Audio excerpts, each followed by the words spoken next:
The basement was cold again. I pulled my thin blanket tighter, listening to the laughter drifting down from upstairs where my family was celebrating my sister Isabella's new promotion. The familiar sound of crystal glasses clinking, of expensive shoes clicking against hardwood floors, of life happening above while I existed below. At 25, I was still living in my parents' basement, not by choice, but by their decree. Madison doesn't need a real room, they decided years ago. She's not going anywhere in life anyway. My sister Isabella got the master suite with its own bathroom. My brother Oliver had the room with the private balcony. And me? I got the unfinished basement with its concrete floors and exposed pipes, complete with a camping cot that squeaked every time I moved. The only person who ever treated me differently was Grandma Rose. While my parents lavished attention and resources on my gifted siblings, Grandma would sneak down to the basement with cookies and stories. "They don't see your light, sweet girl," she'd whisper, "but I do." Now Grandma was gone, passed away last week in her sleep. The funeral had been yesterday, a grand affair where my siblings had performed their roles perfectly. Isabella, the successful corporate lawyer, gave a touching speech. Oliver, the brilliant surgeon, shared poignant medical stories. And I stood quietly in the back, wearing the only black dress I owned, purchased from a thrift store. Madison. My mother's sharp voice cut through my thoughts, echoing down the basement stairs. "Come up here. Your sister is making an announcement." I climbed the stairs slowly, emerging into the warm, bright kitchen that I was only allowed to use for basic meals. My family was gathered around Isabella, their faces glowing with pride. As I was saying, Isabella continued, barely glancing at me, "The firm is making me junior partner, the youngest in the company's history." More crystal glasses clinked. More congratulations flowed. My father beamed with pride. "That's my girl. Always knew you'd make us proud." Oliver chimed in from his position by the expensive coffee maker I wasn't allowed to touch. Between my new position as head of neurosurgery and Isabella's partnership, the family name is really soaring. My mother nodded, then glanced at me with familiar disappointment. If only all our children had such drive. I thought about the secret I'd been keeping for the past 5 years, the online business degree I'd earned at night while they thought I was wasting time on my laptop. The small investment portfolio I'd built using the money Grandma had secretly given me, the patents I'd registered under a different name. But none of that mattered to them. In their eyes, I was just the family failure, the cautionary tale they used to motivate my siblings. "Work hard," they'd say, "or you'll end up like Madison." "Don't forget about tomorrow," my mother announced. "The will reading is at 10 a.m. Everyone needs to look presentable." She shot me a warning look. "Madison, please wear something appropriate. Maybe Isabella can lend you something." Isabella smirked. I doubt anything of mine would fit her. I retreated back to my basement, their laughter following me down the stairs. What they didn't know was that Grandma Rose had visited me 3 months ago, her eyes twinkling with her familiar mischief. "Everything's arranged," she had whispered, pressing a small key into my hand. "When the time comes, you'll understand. Just remember, sometimes the ones they underestimate are the ones who surprise them most." I hadn't understood then, but tomorrow at the will reading, everything would change. The next morning, I arrived at Mr. Patterson's law office wearing my thrift store dress. My family was already there, dressed in designer morning wear, clustered together and ignoring me as usual. "Now that everyone's here," Mr. Patterson began, adjusting his glasses, "we can begin the reading of Rose Eleanor Montgomery's last will and testament."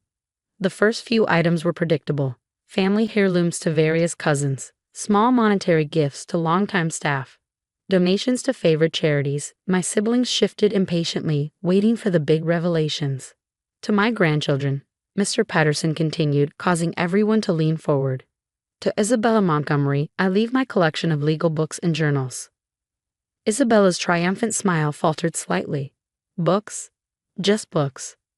"To Oliver Montgomery, I leave my medical research papers and my father's old stethoscope." Oliver's face darkened. A stethoscope. Where was the money? And to Madison Montgomery, "My family didn't even bother to look interested. What could Grandma possibly leave the failure?" "I leave the entirety of Montgomery Enterprises, including all subsidiaries, properties, and holdings currently valued at approximately $400 million. The room froze. Mr. Patterson continued reading. But no one was listening anymore. My mother's face had gone ghostly white. My father's hands were shaking. Isabella's mouth hung open in a most unladylike manner. "That's impossible," Oliver finally sputtered. "Grandma didn't have that kind of money. She lived in that little cottage." Mr. Patterson smiled, pulling out a thick folder. "Actually, Mrs. Montgomery was one of the most successful silent investors in the country. The cottage was just for show. She owned significant portions of multiple Fortune 500 companies, several tech startups, and extensive real estate holdings, all of which are now legally transferred to Madison." I thought about all those nights in the basement when Grandma would teach me about stocks, about business strategies, about seeing opportunities others missed. While my family thought she was telling me fairy tales, she was actually grooming her successor. "There must be some mistake," my mother insisted, her voice shrill. "Madison doesn't know anything about running a business. She's not qualified." "Actually," Mr. Patterson interrupted, "Madison has been secretly running most of Montgomery Enterprises for the past 2 years, under Mrs. Montgomery's guidance. The company's value has doubled under her management." My family turned to stare at me, as if seeing me for the first time. The basement dweller. The failure. The secret businesswoman worth hundreds of millions. But this was just the beginning. What they didn't know was that Grandma's empire was far larger than even Mr. Patterson realized. The key she had given me would reveal much more than just money. It would uncover a legacy that would change everything. After the initial shock at the law office, my family's reactions were exactly what I expected. Isabella immediately started citing inheritance laws, looking for loopholes. Oliver called his friend who specialized in contesting wills. My parents shifted between begging and threatening. "Madison, darling," my mother's voice dripped with sudden sweetness. "We should discuss this as a family. You're not prepared to handle this kind of responsibility." I stood up, smoothing my thrift store dress. "Actually, I have a meeting to attend. Mr. Patterson, shall we?" He nodded, gathering his briefcase. "Yes, the board is waiting." "Board?" Isabella's voice cracked. "What board?"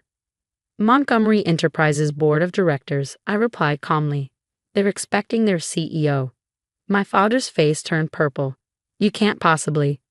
"I've been acting CEO for the past year," I cut him off. "Grandma just made it official." I walked out of the office, leaving them sputtering in disbelief. But I wasn't done, not even close.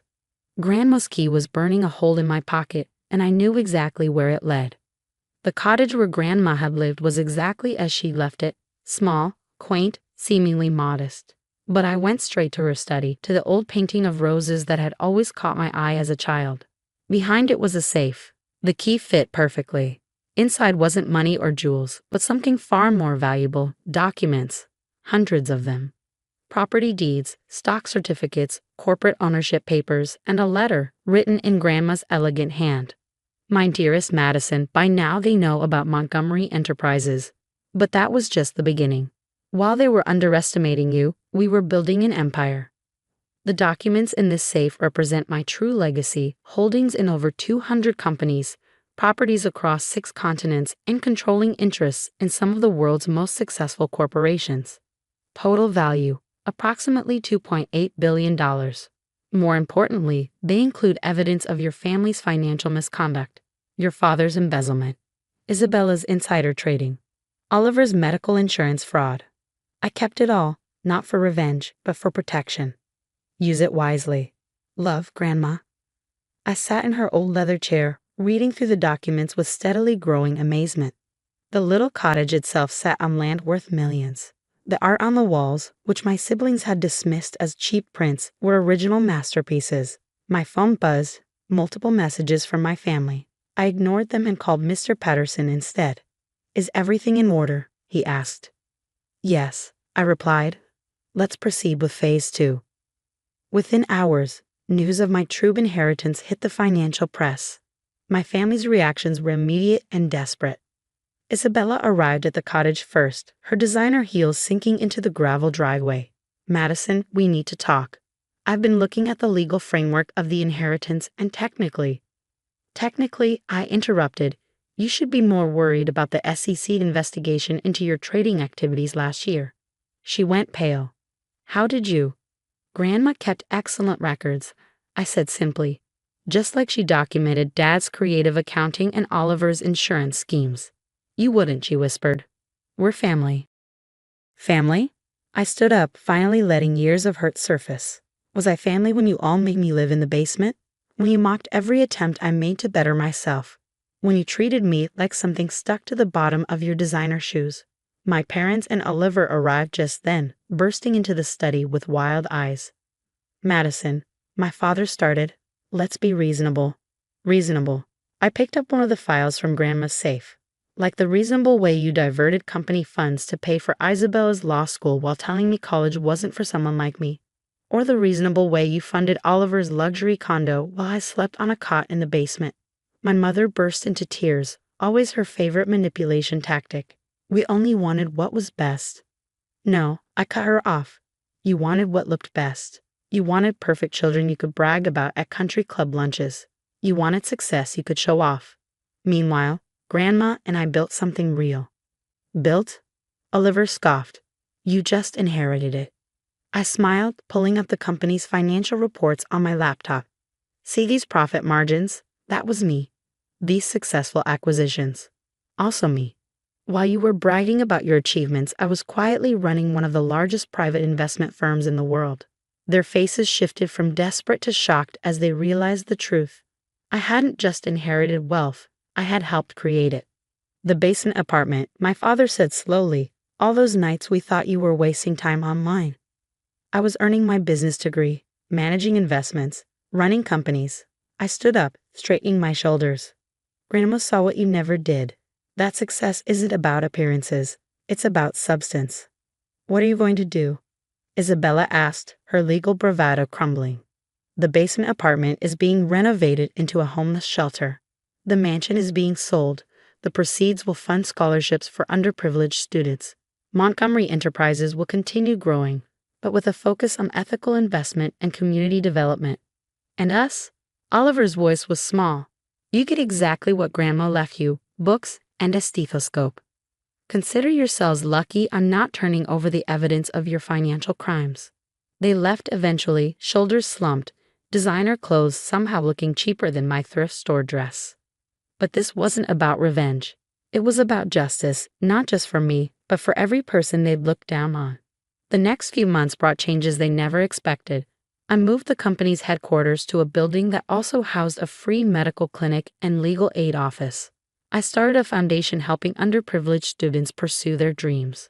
The basement where I'd lived was transformed into a shelter that gave people a chance to rebuild their lives. My family? They adjusted, slowly. Isabella took a job at a public defender's office, humbling work that actually helped people. Oliver started volunteering at free clinics. My parents, well, they're learning that true worth isn't measured by country club memberships. I kept Grandma's cottage exactly as it was, though now I understand why she chose to live simply despite her wealth. Success isn't about showing off, it's about making a difference. Sometimes at night, I sit in her study, looking at the painting that hid her safe, and I can almost hear her voice. "They didn't see your light, sweet girl, but now the whole world does." And she was right. The basement dweller they dismissed built something greater than their superficial success could ever be, a legacy of real change. That's worth more than all the billions in the world.